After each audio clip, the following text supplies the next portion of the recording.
आज की कहानी एक लव स्टोरी पर आधारित है, जिसमें एक लड़की अपनी मर्जी से शादी कर लेती है और बाद में उसको पछतावा होने लगता है। उसके पति से उसकी नहीं बनती है। वह चाहकर भी घर पर नहीं बता पा रही थी, लेकिन बीते समय में कुछ ऐसे घटना होती हैं जिसमें सब कुछ बदल जाता है। आखिर ऐसा क्या होता है, जानिए इस कहानी में, जिसमें प्रेम करने के बाद जब शादी हो जाती है तो क्या डैक और दर्द होता है। यही इस कहानी में देखने को मिलेगा, जो बहुत ही इमोशनल है। रात का समय था और मुझे डर लग रहा था। इस वक्त मायके जाकर सबको क्या बताऊंगी कि रात के इस पहर में अकेली क्यों आई हूँ और मेरा पति कहाँ है। जबकि मेरा पति कैसे आता, मैं तो उससे लड़ झगड़ कर आ गई थी। उस व्यक्ति ने मुझे एक बार भी नहीं रोका था, बल्कि साफ साफ कहा था कि तुम जा तो रही हो, लेकिन याद रखना, वापस भी तुम्हें खुद ही आना पड़ेगा, मैं तुम्हें लेने नहीं आऊंगा। इतने कांटेदार शब्द थे ना उसके, और बोलने का ढंग तो इससे भी ज्यादा खतरनाक था। मेरे तो आंसू ही नहीं रुक रहे थे। बदनामी का एहसास मुझे अंदर से काट रहा था। मुझे कुछ समझ नहीं आ रहा था कि अपनी मर्जी की शादी करने के बाद भी मेरा गुजारा नहीं हो रहा था। शायद सच कहते हैं लोग, प्यार मोहब्बत कुछ भी नहीं होता, सब कुछ पैसा ही होता है। जब इंसान की इच्छाएं पूरी ना हो तो उसका प्यार से दम घुटने लगता है। और मेरी इच्छा है तो जरूरतें भी पूरी नहीं हो पा रही थी। मुझे आज भी वो दिन याद हैं, जब माँ और भाई ने मुझसे कहा था कि अच्छे से सोच लो, तुम जिससे व्यक्ति से शादी करने जा रही हो उसके पास इतनी दौलत नहीं है, वो तुम्हें इतनी खुशी नहीं दे सकेगा जितनी तुमने यहाँ देखी है। लेकिन मुझ पर तो सिर्फ प्यार का भूत सवार था। शादी के बाद आयुष का आदेश था। मुझे एहसास होने लगा कि मैंने गलती की है, और इसकी शुरुआत उसी दिन से हुई थी जब मैंने जीन्स टॉप पहना था। मेरे पति ने देखकर ये कहा था कि यह तुमने क्या पहन लिया है। हालांकि मैं पहले भी ऐसे कपड़े पहनती थी। उसने मुझे नहीं रोका था, लेकिन अब हम इस वक्त मेरे पति के दोस्त के घर शादी की दावत पर जा रहे थे। मैंने हैरत से अपने पति को देखा, जिसके चेहरे पर मायूसी थी। मैंने कहा कि मैं तो शॉर्ट कपड़े पहनती ही रहती हूँ, आज कौन सा मैंने पहली बार पहने हैं। और उसने साफ साफ मना कर दिया कि अब तुम मेरी पत्नी हो, मुझे ऐसे कपड़े पसंद नहीं हैं, कपड़े अभी बदल लो। मैं तो कुछ बोल ही नहीं पाई। मुझे उस दिन एहसास हुआ था कि मर्द की फितरत कितनी दोगली होती है। उसे महबूबा मॉडर्न चाहिए होती हैं, और पत्नी घूंघट में छुपी हुई। मैंने गुस्से में कपड़े चेंज कर लिए, लेकिन मेरा मूड पूरी तरह खराब हो चुका था। एक तो घर में एसी भी नहीं था, गर्मी से मेरी जान निकल रही थी। अगर मैं जरा खुश हुई थी तो वो खुशी भी उसने मुझसे छीन ली थी। और फिर मेरा गुस्सा उस वक्त आसमान को छूने लगा था, जब मैंने ड्राइवर को फोन करके अपने घर से बुलाया कि हम दोनों को मेरे पति के दोस्त के घर ड्रॉप कर देगा। लेकिन मेरे पति ने मुझसे पूछे बिना ही उसे वापस भेज दिया और साफ शब्दों में कहा कि मेरे दोस्त ने मेरी हैसियत को जानते हैं, मैंने तुमसे शादी की है, तुम्हारी दौलत से नहीं। अब जैसे मैं रहता हूँ तुम्हें भी वैसे ही रहना पड़ेगा। और फिर हम बिना एसी के टैक्सी में बैठ कर गए। मेरी हलक में कुछ अटक चुका था। आज तो उमड़ उमड़ कर बाहर आ रहे थे। मैं मुश्किल से उन आंसुओं का गला घोंचने में लगी हुई थी। हम कब पहुंचे कुछ पता ही नहीं चला। मेरे पति ने मुझे जैसे किसी सपने से जगाया, और जैसे ही मैं टैक्सी से बाहर निकली मेरी आंखें फटी की फटी रह गईं। हम एक आलीशान बंगले के सामने खड़े थे। मुझे पता ही नहीं था कि मेरे पति का कोई दोस्त इतना अमीर भी था। मैंने हैरत से अपने पति की तरफ देखा, जो अब टैक्सी वाले को किराया दे रहा था। उसके बाद उसने दरवाजे पर बेल बजाई। मैंने फौरन अपने हुलिये की तरफ देखा। सादी सी साड़ी में मैं उस आलीशान घर में जाने के काबिल नहीं थी। अब मुझे गुस्सा आ रहा था कि मैंने वो कपड़े क्यों उतारे थे। और फिर गार्ड ने दरवाजा खोल दिया। उसने अच्छे से हमारा वेलकम किया और एक नौकर हमें लेकर अंदर आ गया। जितना बाहर से खूबसूरत था, अंदर से इतना ही दिलकश था। हर चीज में खूबसूरती झलक रही थी। मुझे फौरन अपना मायका याद आ गया, जब मैं अपने प्यार के लिए छोड़ आई थी। मेरा दिल टूट गया था। और फिर मेरे पति का दोस्त बाहर आया, उसके साथ उसकी पत्नी भी थी। दोनों को देखकर मैं हैरान रह गई थी। वो दोनों एक दूसरे के संग इतनी खूबसूरत लग रहे थे। उस लड़की ने बहुत ही मॉडर्न कपड़े पहन रखे थे। दोनों ने फूल देकर हमारा वेलकम किया। मुझे अपना आप मिटता हुआ सा लगने लगा। मैं आज तक बड़ी बड़ी शादियों और पार्टियों में गई थी और लाखों लाखों के कपड़े पहनती थी, पर इस वक्त में बिल्कुल वैसे ही लग रही थी जैसे हमारे घर की नौकरानी।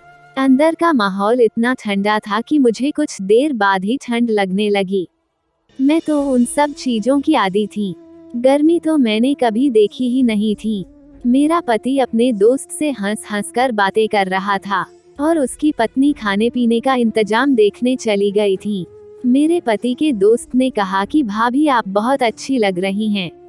उसने आंखों में आंख डालकर कहा, अभी भी मोहब्बत करने वाली औरतें दुनिया में मौजूद हैं, वरना आजकल तो औरतें पैसे पर मारती है। उसकी बात से मुझे कुछ हुआ था। मैं चुपचाप बैठी रह गई। एक खुशगवार माहौल में हमने खाना खाया। मेरे पति का दोस्त थोड़ी थोड़ी देर बाद उससे बातें कर रहा था। वो कह रहा था कि मैं कितने दिनों से आप लोगों की दावत करना चाहता था, लेकिन आपके पति के पास टाइम ही नहीं था। और फिर मैंने अपने पति की तरफ देखा जो खामोशी से खाना खा रहे थे। मुझे महसूस हुआ कि जैसे वह जानबूझकर मुझे यहाँ नहीं लाना चाहते थे। मेरे पति के दोस्त की पत्नी बिल्कुल किसी रोबोट की तरह थी। वो देखने पर बस मुस्कुरा देती थी, कुछ बोल ही नहीं रही थी। तकरीबन 3 घंटे हम वहाँ रहे। मेरा वहाँ से उठने को दिल नहीं चाह रहा था, लेकिन वापस तो आना ही था। हम लोग वापस आ गए। मेरे पति के दोस्त और उसकी पत्नी ने मुझे गिफ्ट दिया था। वापस आकर मुझे उस छोटे से घर में अजीब सा एहसास हुआ था।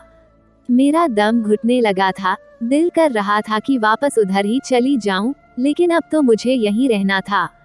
मेरे पति खामोशी से कपड़े बदलने चले गए। गर्मी इतनी थी कि कुछ ही देर में मुझे पसीना आने लगा। यहाँ एसी तो क्या, कूलर भी नहीं था। मुझे अब अपने पति पर गुस्सा आ रहा था। उसने वो सब कुछ लेने से मना कर दिया था जो मेरे घर वालों ने मुझे दिया था। एक घर और गाड़ी लेकर मेरे पति के आत्मा शांत हो गया था। मैं यहाँ जल रही थी।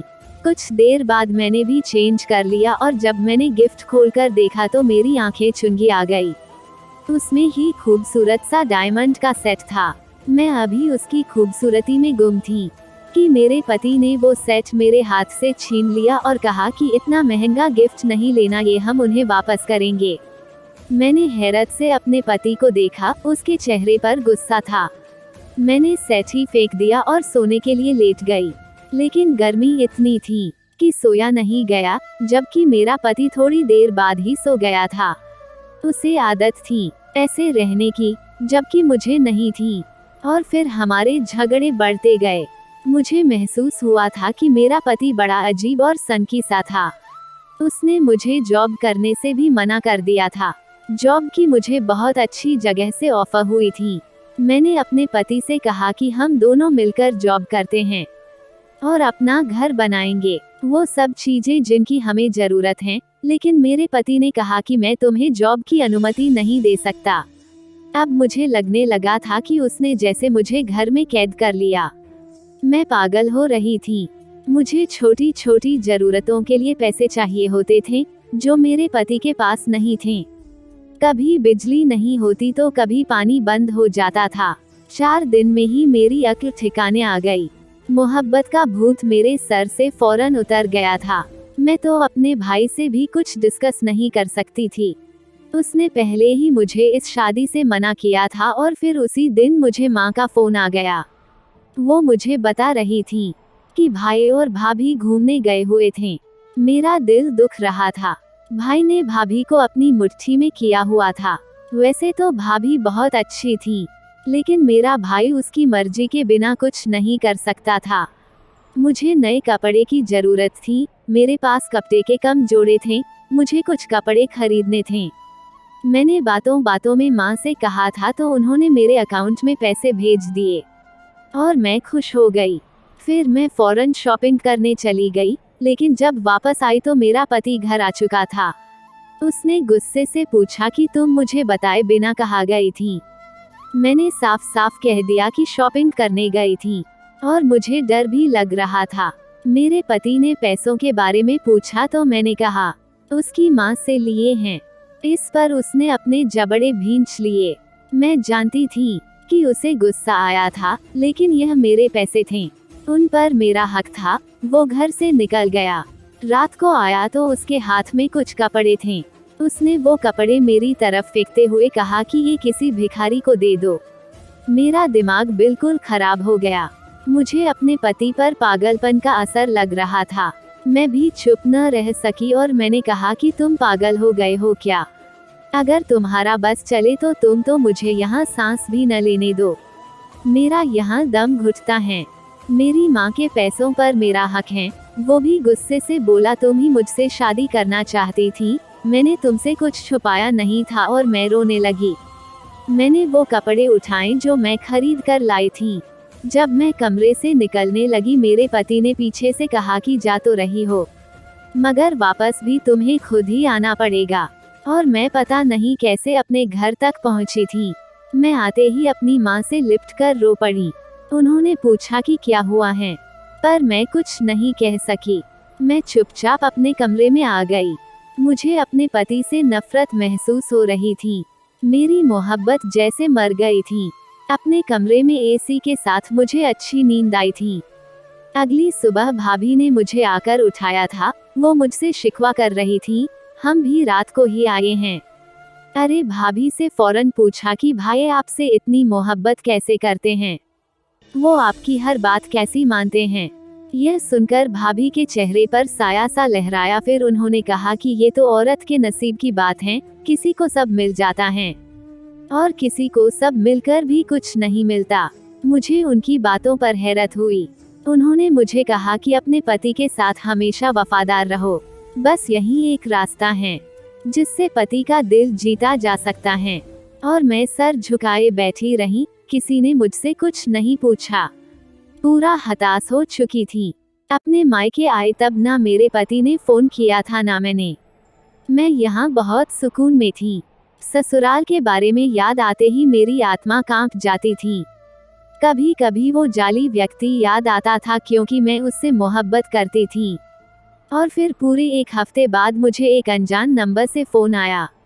मैंने वो आवाज पहचान ली थी। ये मेरे पति का वही दोस्त था जिसके घर में दावत पर गई थी। वह फिर से घर बुला रहा था। कह रहा था कि उस दिन कुछ जरूरी बातें रह गई थी और शायद उसे भी अब तक का पता चल चुका था कि मैं अपने घर आई हुई थी। मैंने बिना सोचे समझे हाँ कर दी और अगले दिन में बताए गए टाइम से पहले ही अपनी लंबी गाड़ी में बैठकर वहां पहुंच चुकी थी। अंदर से खामोशी सी थी, कोई भी नहीं था। कोई है, मैंने पूछा और फिर मुझे एक आवाज सुनाई दी, दरवाजा खटखटाने की आवाज। तभी मुझे एहसास हुआ कि आवाज किचन के साथ बने कमरे से आ रही थी।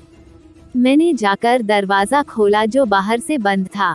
अंदर का मंजर देखकर मेरी आत्मा कांपने लगी। मेरे पति के दोस्त की पत्नी रस्सियों से बंधी हुई थी। वह बहुत जख्मी थी। मैंने फौरन उसका मुंह खोला और फिर उसने कहा कि यहाँ से भाग जाओ, वो व्यक्ति जानवर हैं, तुम उसके जाल में मत आओ, सो भाग जाओ यहाँ से। और फिर उसने मुझे जो कुछ बताया था वह बहुत भयानक था। वो अमीर आदमी है, दरअसल एक स्मगलर और साइको किलर था और वो अपनी पत्नी को रोज मारता था। पुलिस उसके पीछे पड़ी हुई थी। वहां से आने के बाद मैं अपने कमरे में आकर जैसे बेहोश हो गई। मैं बुरी तरह डर गई थी। मैं अपने भाई को बताना चाहती थी ताकि वो उस लड़की की मदद करें। तभी मुझे अचानक उनके कमरे से बाहर भी के रोने की आवाज आई। भाई भाभी पर चीख रहे थे। मुझे आज समझ आ गया था कि सब मर्द ऐसे ही होते हैं। मुझे अपना पति याद आया जो मुझसे मोहब्बत करता था, बस उसके पास पैसा नहीं था। मेरा दिल किया कि मैं यहाँ से भाग जाऊं। शाम होते ही मेरा पति मुझे लेने आ गया, लेकिन मुझे उसी के साथ जाना था। वो मेरा रक्षक था। घर से बाहर निकली तो हैरान हो गई, बाहर एक चमकती गाड़ी थी। मेरे पति ने बताया कि ये गाड़ी उसे ऑफिस की तरफ से मिली है। उसने मुझसे माफी मांगी और मैं तो रो ही पड़ी थी। मैंने उसे सब बता दिया। उसने मुझे गले लगाया और कहा, पागल तुम तो बेवकूफ हो। फिर उसने मुझे बताया कि उसका दोस्त पकड़ा जा चुका था। वो उसका दोस्त नहीं था, बल्कि मेरे पति ने उसे जानबूझकर दोस्ती की थी, ताकि उसके खिलाफ सबूत इकट्ठे कर सके। और मुझे ये आज ही पता चला था कि मेरा पति एक सीक्रेट एजेंट था। वो गरीब नहीं था, लेकिन अपने मिशन के लिए बना हुआ था। मिशन पूरा हो चुका था। मैंने फौरन ही ऊपर वाले का धन्यवाद किया जिसने मेरी आंखें खोल दी थी और वक्त रहते मुझे बचा लिया था। दोस्तों, मैं आशा करती हूँ कि आपको ये कहानी पसंद आई होगी। मेरी कहानी सुनने के लिए आपका बहुत बहुत धन्यवाद। कहानी अच्छी लगी हो तो लाइक और कमेंट करें और अपने दोस्तों को शेयर करें। और अगर आप नए हैं तो मेरे चैनल को सब्सक्राइब करें और बेल आइकॉन को दबाएं। हम मिलते हैं अपनी अगली कहानी में, तब तक आप अपना ख्याल रखें।